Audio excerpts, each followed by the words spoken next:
Welcome to Herbally Yours, an adventure into the world of natural medicine. Here is your host, Dr. Kamhi, the natural nurse who will help you take the leap to ultimate wellness. Greetings and thank you for joining me, Kamhi, the natural nurse, for another edition of Herbally Yours, right here on the voice of Nassau Community College, 90.3 WHPC. Herbally Yours always brings you the latest information about the many facets in the world of natural living. Today, we are so happy to bring on board for our show Richard Anderson. He is an alumni of San Jose State University with a Master's of Arts degree in microbiology and a minor in biochemistry. Following a hospital laboratory internship program and completion of required experience and graduate work, he sat for his bioanalyst license board exam in California, and that enabled him to have the role of laboratory director throughout the greater San Francisco Bay Area. And today, we're going to talk about his study for years of evolution and ecology, and about his book called The Evolution of Life, Big Bang to Space Colonies. So thank you so much for joining us today, Richard. Oh, thank you for having me. So what led you to become what I would say is someone interested in science as a young person? Well, actually, I started college as a history major. History greatly interests me. And I think on my second semester, I had a history teacher who was more interested in taking the day off than teaching class. At the same time, I had a zoology GE class where I had a very good instructor, and he inspired me, and I switched majors to first to biology and later to microbiology. So that's very interesting in terms of being supportive of our teachers, because they were able to influence you. My fifth grade teacher actually brought me into the study of science by him having an experiment where a colony, which we did on agar-agar plates, actually polluted itself out of existence. And exactly. I was so amazed by that I really did go deeply into science and even minored in ecology because of that experience. That's interesting because I think it points out something that I highlight in the book as I think is a major milestone in evolution, and that is the progression from prokaryotic cells, blue-green algae and bacteria and cyanobacteria, to eukaryotic cells, which are more complex. In that prokaryotic cells don't really live very well together. They pollute each other out of existence unless they can float away or something. Whereas eukaryotic cells enabled multicellular animals to evolve, including us. How did you come up with the name of your book, The Evolution of Life, Big Bang to Space Colonies? I wanted to address a number of concerns that I have about society today. And one was the rejection of science by certain elements of society and the counterproductive activity that creates. In other words, it inhibits progress. It inhibits solutions of problems because there are counterforces that do that. And so I was interested in instructing in evolution and some of the key points that brought us to where we are. And in the second part of the book, I think I begin to speak about the evolution of man and then the evolution of societies, from caveman forward. And both of those things, evolution and of man socially, contributed to his biological evolution as well. And the role that different factors played into the evolution of society, religion played a major role in coalescing large societies together around a central idea. So I discussed that. And then how do we get out of our funk today? How do we get out of this situation? Well, let's look a little bit about how did we get into it. And truthfully, since you've looked back in history, this is not the first time that, we've been sort of on the edge. In fact, there have been many civilizations just about as advanced as ours who then came to a point in time where they disappeared. Just look at the Mayans and the Romans. I mean, it's not like this is the first go around. Oh, absolutely not. The problem is today we have a huge population, a huge world population, and we have technology that can be very disruptive to the environment. And that includes industrial farming. In fact, industrial farming is probably a major destructive force, and it is considered essential to feed the world. So wait, that's a good point. We're going to talk about that a little bit. Let's go into it since you did discuss it. Understand that we just had a show recently on the difference even between organic farming and regenerative farming. So that's something. Now let's talk about what is commercial farming and how is that affecting our environment? I suppose the most extreme example I can use is California Central Valley, the San Joaquin Valley, and all of the agriculture that's going on there. They're depleting the water table, so it's not sustainable. In fact, it's going to end up a desert again if we don't revise our practices. But that's not going to happen because they have a lot of economic power. The farming industry. So essentially what they're doing is the soil is in a lot of areas is very poor, but that doesn't really matter because they drip feed with supplemented water. So it's almost like hydroponics.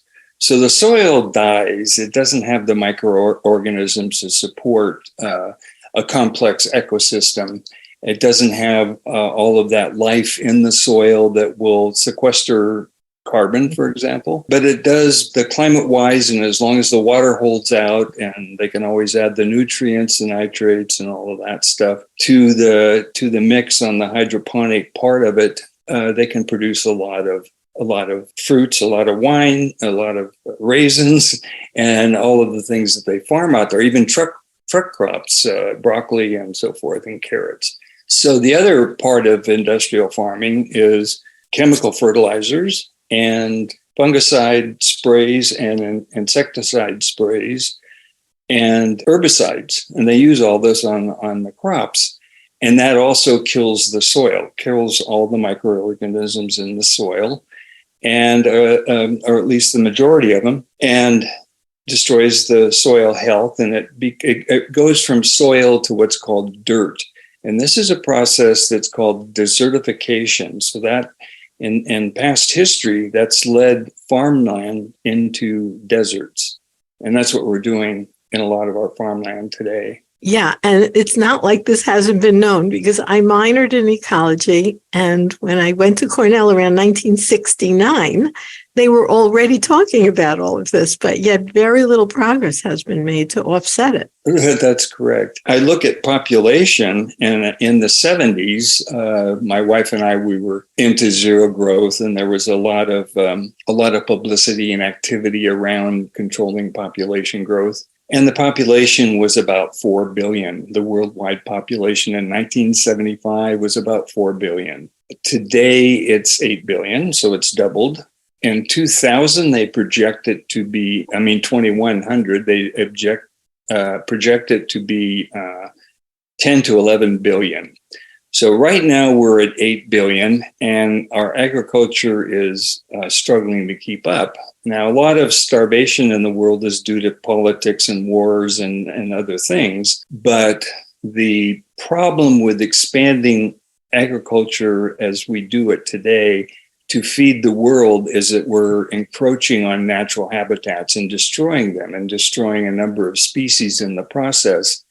And we're destroying our planet because those natural habitats are essential to our own life. So if that process continues, my belief is we will go extinct, and then the world will recover when we're not here destroying it. Well, someone put that very well, and that was George Carlin. And George did some really fabulous routines, tongue in cheek, of course, because he was a comedian, talking about that, saying, oh, you think we're going to destroy the earth? Sort of like, ha, ha, ha. Yeah. Because the Earth really just wanted plastic. And the Earth now has just about enough plastic. So we could just shake off all the humans, don't need them anymore. But the Earth is not going to be gone. Like you said, there would just be the next evolutionary cycle. Right, exactly. It will recover from a smaller diverse base, but then the Earth has been through that before with mass extinctions. So until the sun expands and destroys the Earth, it will recover without our presence. But I got into the space colonies because I saw a means where potentially it also was fun to get into talking about space and how we would live there, but potentially how we could survive there and actually help our planet recover. And well, I want to just remind our listeners that you are listening to Herbally Yours right here on 90.3 WHPC, the voice of Nassau Community College. And today we are talking with author and scientist Richard Anderson about his book, The Evolution of Life, Big Bang to Space Colonies. And you have some very interesting information in this book, Richard, because I'm looking at a picture of a retro-futuristic Taurus ring colony. So what would something like that entail? well, if you remember, and some of your listeners probably remember, is the movie, the Stanley Kubrick movie of 2001, A Space Odyssey. They had a double torus ring orbiting the Earth. And the reason they had a torus ring is that you could rotate it and create one gravity of centripetal force at its inner periphery around the inside.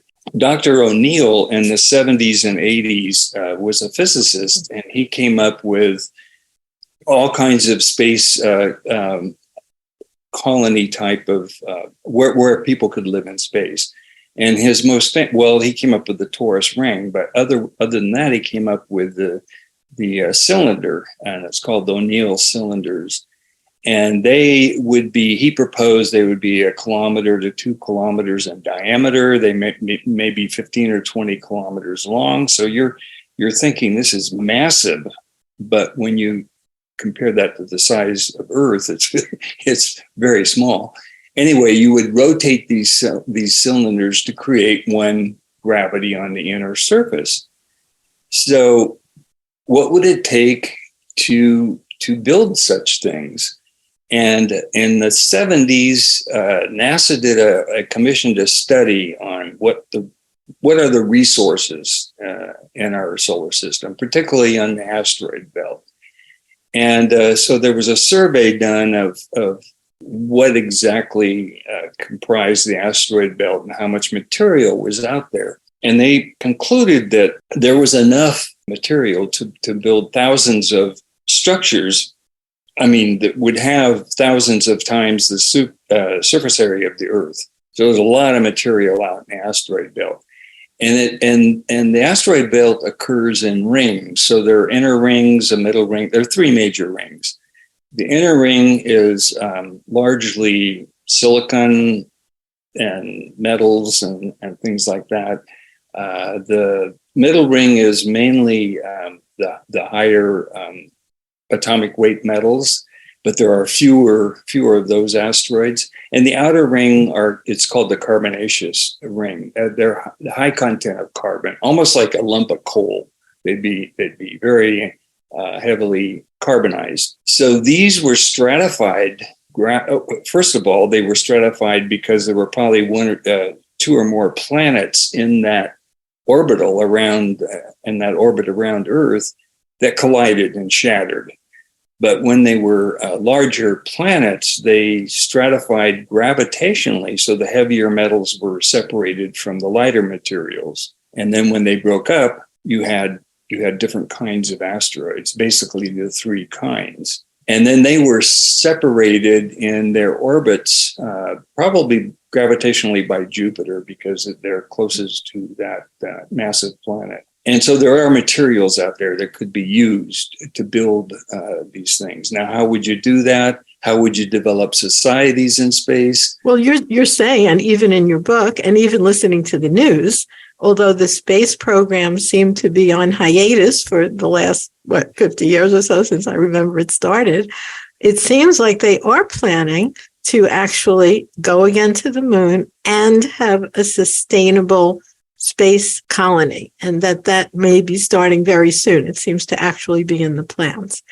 But what's it going to be about? Is it going to be about just taking pollution and overuse of all kinds of needed materials and just using them all up out there and then having wars out there about who owns them?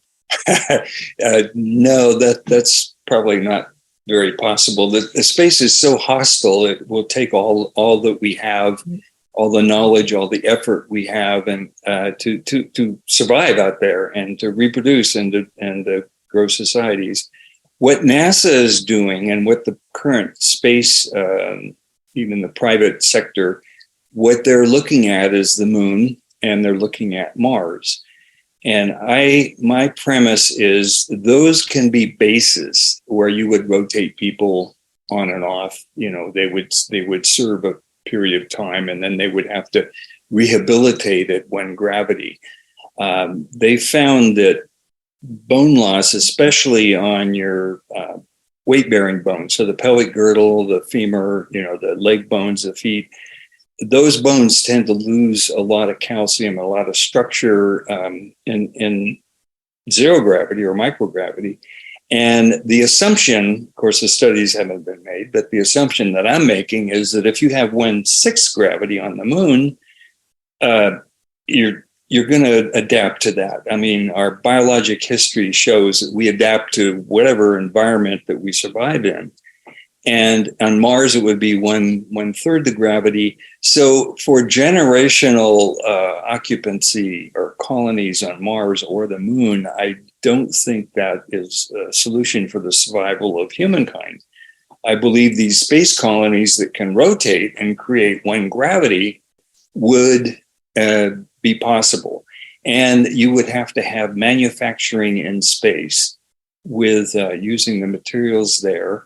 And you could, well, actually, I'm writing a science fiction novel right now. Well, that's a good idea, because you can take these scientific concepts that are in your first book.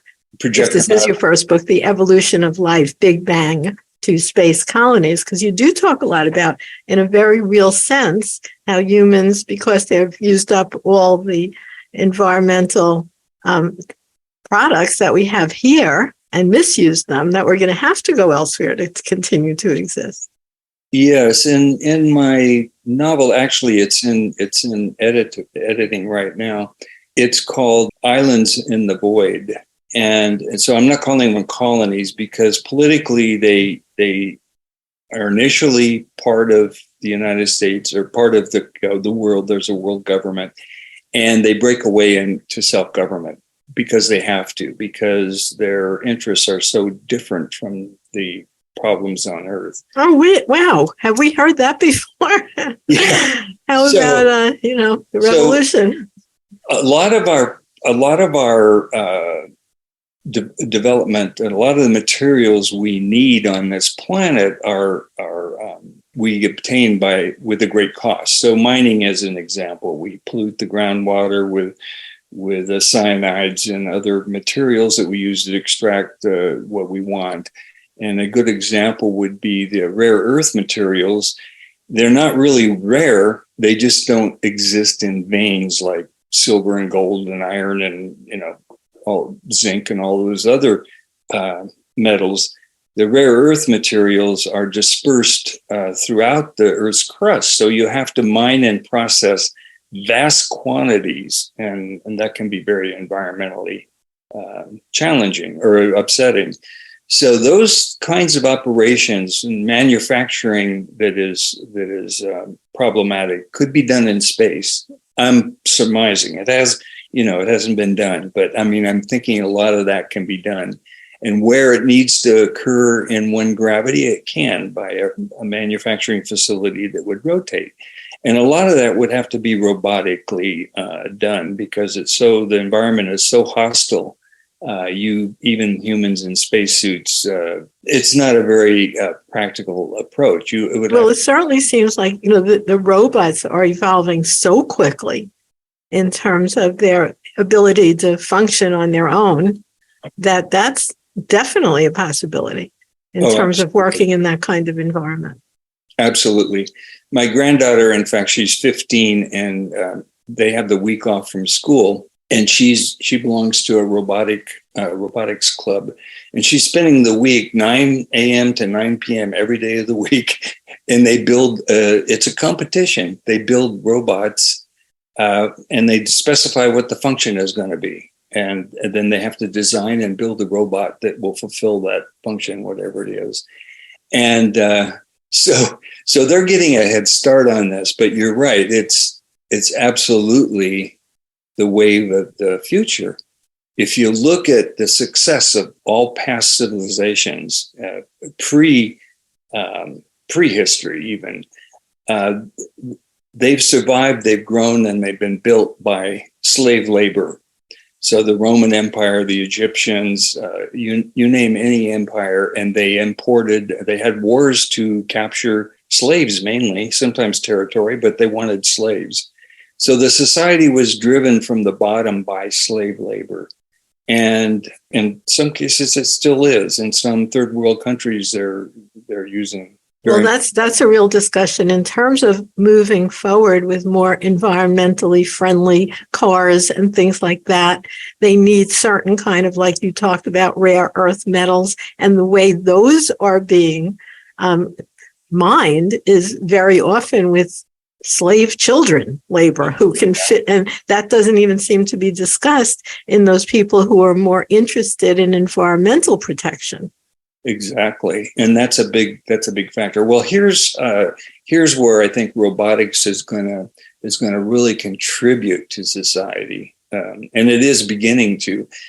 So far, it's been used not so much robotics, but mechanization has been used as a destructive force. You can go in and level a forest, or you can do a lot of pit mining and so forth with these huge industrial trucks and bulldozers and such. But actual robotics, intelligent beings that can do a lot of the slave type functions that are so required in society, that I think is a good thing when it happens. So, right. And then there are those people who don't like the development of that because they are then stepping into lower paying jobs. So, it's very complicated, and we'll see how we do. Yeah, that's true. There's always trade-offs. But my personal opinion is, and actually I learned this in my freshman year in I think it was a philosophy class, that eventually we're going to have to accept the idea that not everybody in society is employed, but everybody is supported to have a fairly decent life. And that will only happen when there is a high degree of automation to society. And then people who aren't formally employed will have other types of activities. And one of them could be a lot of almost like volunteerism, like you could have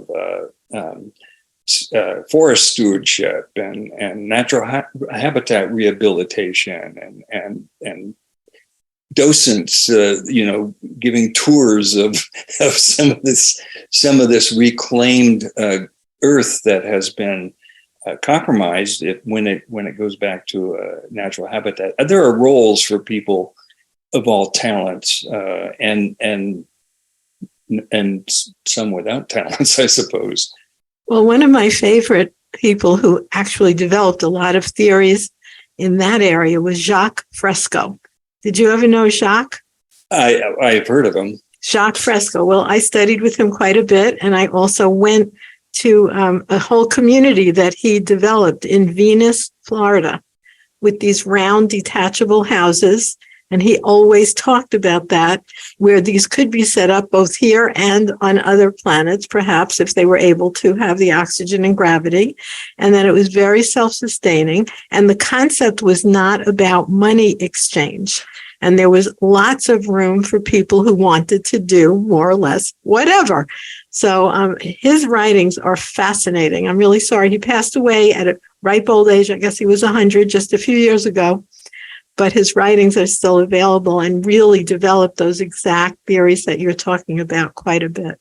Well, he was an influence on me because he wrote a book called The Future by Design. Mm-hmm. And he was an architect, designer, but he was also a social humanist. He looked at societies and what is wrong with why do we have conflict like we have?